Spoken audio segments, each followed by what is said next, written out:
什么意思有吗？Tụi nó cái rồi.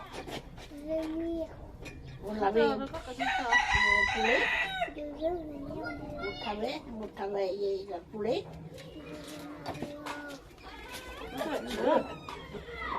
Có con tôi kiểu cái mà còn kia đường.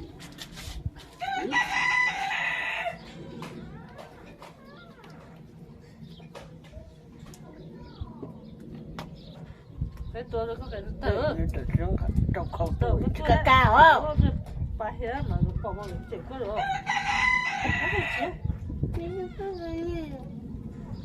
Có tuần thì bà tủ tổng Bà sẽ tủ. Bà mà rất tử. Rất tử. Nó sao rồi chơi chơi cái sự rồi. Hai bên chơi cái gì là sao? Để khẩu kia thì bên tôi bỏ. Cái gì vậy? Tôi để cái con câu càng cài đi rồi. Nó có trồng chế à? Nó có trồng lên được không à? Hả? Mama. Có gì? Sao một chút được cơ? Tôi có thể khôi một tô sắn đá này. Đúng một sáng đạm là cái cà cáo. Nó giọt tê cơ. Chúng ta tê rồi mà. Ta tê rồi. Bỏ tê nhá.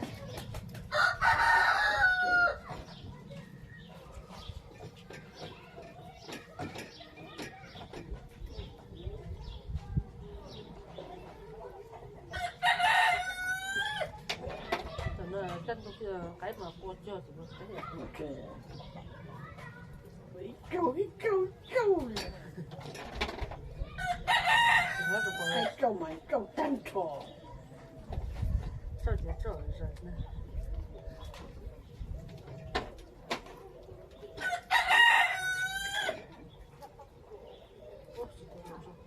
Nó tuổi cái gì là rồi nó cũng ra Đó là cái đồng tiền cái tàu. Cái đầu lúa đó thì tàu. nó tao bảo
ui sao một cái đâu Cái tàu tê rồi.